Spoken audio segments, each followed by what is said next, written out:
আসসালামু আলাইকুম, আমি শারমিন আক্তার। অনেকে আমাকে চিনেন, আবার অনেকে আমাকে চিনেন না। যারা চিনেন না তাদের উদ্দেশ্যে বলতেছি যে আমি গলাচিপারই পুত্রবধূ এবং হরিদেবপুর গোলখালী ইউনিয়নের মেয়ে, এবং গলাচিপাতে ছোট্ট একটা ব্যবসা আছে। আমি নারী উদ্যোক্তা, ছোট ব্যবসাটা পরিচালনা করি। রাজনৈতিক সূত্রে আমি গলাচিপা মহিলা দল। আজকের খুবই দুঃখজনক একটা বিষয় নিয়ে আমি ভিডিওতে আসছি। সেটা হলো ভিপি নূরের দলের লোক ইতিমধ্যেই জমি দখল করা শুরু করে দিয়েছে। খুন করা, হুমকি দেওয়া সব শুরু হয়ে গেছে। আমাদের সাথে বিগত 29 তারিখ একটা ঝামেলা হয়েছে। সে ঝামেলাটা হচ্ছে ওরা জোরপূর্বক জমি দখল করতে চায়। আরো 2-3 মাস আগ থেকে এটা নিয়ে থানায় বসাবসি হয়েছে। স্থানীয়ভাবে আগে আরো 20-30 বার বসাবসি হয়েছে। প্রত্যেকটা বিচারে, প্রত্যেকটা জমির মাপে, প্রত্যেকটা গুণী মানুষরা সব দলিল দেখে বলছে দলিলটা আমরা পাচ্ছি বা আমরা পেয়েছি। এটা বিগত 40 বছর পর্যন্ত আমাদের দলিলে আছে এবং আমরা ভোগ দহলে আসছি। আমরা বর্তমানে সেখানে ভোগ দহলে আসছি। 30-40 বছর পর্যন্ত আমার স্বামী, ভাসুর সাহেব এরা ওখানে বসত ভিটা করে আসেন। এটা আমার শ্বশুর আমলের সম্পত্তি।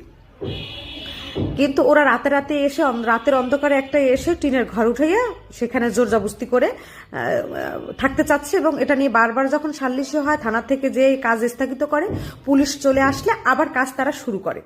আমরা যখন স্থানে থাকি তখন কাজ বন্ধ রাখে, আমরা চলে আসার পরাপর ওখানে আবার কাজ স্টার্ট হয়ে যায়। মিস্ত্রি এনে আবার কাজ করারও শুরু করে, বাউন্ডারি দিয়ে ফেলছে এবং ওই টিনের ঘরটা উঠেই ফেলছে। এরকম একটা অবস্থা শুরু হয়ে গেছে। আমরা বারবারই ওটা থানা থেকে স্থগিত করার চেষ্টা করি। আমরা আইনের প্রক্রিয়া চলতেছিলাম, স্থানীয় গণ্যমান্য ব্যক্তিদের কথা চলতেছিলাম। ওরা 29 তারিখ প্ল্যান মাফিক ভিপি নূরের আদেশ নির্দেশ আমি জানি না, কিন্তু তারা এটা বলেছে এবং এটা আমরা হাতে নাতে প্রমাণ পেয়েছি। ভিপি নূরের লোকজন থানায় উপস্থিত ছিল। কালকের আমাকে প্রচুর খারাপ ভাষায় গালিগালাজ করা হয়েছে ভিপি নূরের পক্ষ থেকে। তারপর তার 29 তারিখ প্ল্যান মাফিক কাজ ধরে। বরাবরই নেয় আমার ভাসুর, আমার স্বামী নিষেধ করে। নিষেধ করার পরে তারা অস্ত্রশস্ত্র নিয়ে আমার স্বামী ভাসুরের উপরে বিভিন্ন ধরনের ঝামেলা সৃষ্টি করে, আঘাত করার চেষ্টা করে। আমার বড় মেয়ে এবং ভাসুরের ছেলে যখন ধরতে যায়, ওদেরকে কুপিয়ে ওখানেই শোয়াই ফেলায়। আমি ভিডিও দিব, ইতিমধ্যে দিয়েছি, দেখেছেন অনেকেই। ছেলে মেয়ের মাথায় একজনের 8টা সেলাই, একজনের 10টা করে সেলাই লেগেছে। ওরা এখন বরিশাল ভর্তি আছে, ওদেরকে বরিশাল রেফার করছে গলাচিপা হসপিটাল থেকে। আমরা ইতিমধ্যে থানায় অবগতি জন্য যাওয়ার সাথে সাথে মামলা হয়েছে এবং আলামিন টেলিকমকে অ্যারেস্ট করা হয়েছে এবং কায়ুম টেলিকম পলাতক আছে। কায়ুম টেলিকম সবসময় ভিপি নূরের দোহাই দিয়ে চলে। তাহলে ভিপি নূরকে আদেশ দিয়েছে জোরপূর্বক ভোগদল করার জন্য। ওরা আগে আওয়ামী লীগ ছিল, এখন ভিপি নূর। ওরা যে দলই করুক, কোন দলের নেতা কি জোর জবরদস্তি করারই দেয়? ভিপি নূরের কালকে একটা ভিডিও দেখলাম, বললো যে দেখবেন জোর করে জমি দখল, ই দখল আমার দলে নাই। তাহলে এরা কারা? কালকের ভিপি নূরের সভাপতি আবুল এবং ভিপি নূরের দলের মহিলা যে নুন্নাহার, তারপর সাথী একটা, তারপর নুন্নারের সাথে আর একটা মেয়ে থাকে রিয়া, এরা রাত্র 12টা-1টার সময় থানায় কি করছে যাইয়া। আমরা যাওয়ার সাথে সাথে আমাদের উপরে হামলাকারীর মতো ওসির রুমের সামনে মানে আমাকে ছিঁড়ে খাবে এমন অবস্থা তৈরি করছে। ওরাই আমাদের ছেলেমেয়েদেরকে কোপাইছে, ওরাই জোর জবত করে ভোগ দহলে আসছে কায়ুম টেলিকম। ওরাই আবার এইসব ভিপি নূরের লোকজন ভিপি নূর পাঠায় ওই কায়ুমের পক্ষ নিয়ে আমাদেরকে আবার থানায় উপস্থিত পুলিশের সামনে। সেখানে 8 থেকে 10 জন পুলিশ উপস্থিত ছিল, ডিউটি অফিসার থেকে শুরু করে গেট পুলিশ থেকে শুরু করে ওসি সাহেব থেকে শুরু করে সবাই ছিল। ওসি স্যার যেহেতু রুমের মধ্যে ছিল এবং ওখানে সিসি ক্যামেরার ফুটেজ আছে যে আমরা কিছু বলেছি কিনা। আবুল হচ্ছে গলাচিপার ছেলে, নুন্নাহার গলাচিপার মেয়ে, সাথী গলাচিপার। ওদেরকে আমরা পূর্ব দিন থেকেই চিনি। ওরা দল করে নয়া কালকের থেকে নয়া করে 2 মাস হয়েছে নুরুর দলে ওরা যোগ হয়েছে। এর আগে কাকে বাপদাদা ডেকেছে? ওরাই নয়া যে ওরা বিএমপি করতে এসেছিল, আওয়ামী লীগের আমলে আওয়ামী লীগ করতে বিএমপি করতে এসেছিল, বিএমপির এখানে ভাত পায়নি, এরপর আবার নুরুর দলে ঢুকেছে।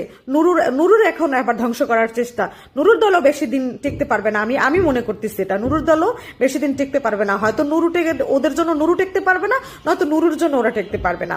মানে কখনোই হয় না, মানে এমন মানুষ নিয়ে দল গঠন করা হয় না।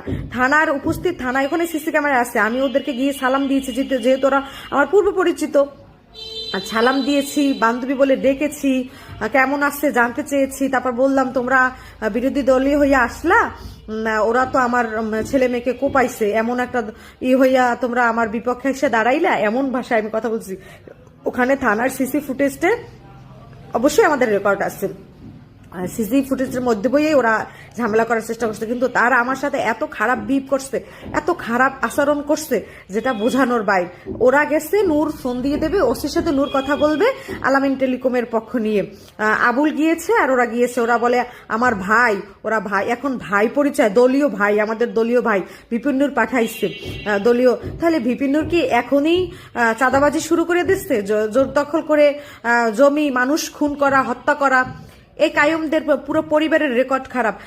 কায়ুমের বোনেরা ওদের বিরুদ্ধে মামলা করে যে লাথি মেরে পেট ফালাই দিছে, এমন নোংরা নোংরা মামলা করে।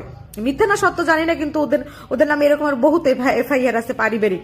ছেলে বাবাকে সন্দেহ করে, বাবা ছেলেকে সন্দেহ করে, ওই একটা পুত্রবধূ গায়ে আগুন লাগাইয়ে মারছে সন্দেহ করতে করতে, যে শ্বশুরের সাথে সম্পর্কে, এই সম্পর্ক, মানে নোংরা মেন্টালিটির একটা পরিবার।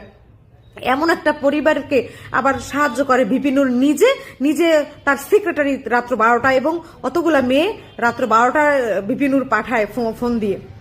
এটা কি কোনো দলের বৈষম্য, দলের কোনো ভারসাম্যই? মানে নোংরামোর একটা শেষ আছে। এবং আমাকে তারা হুমকি ধমকি দেয়, এই করবে, সেই করবে, সেই করবে।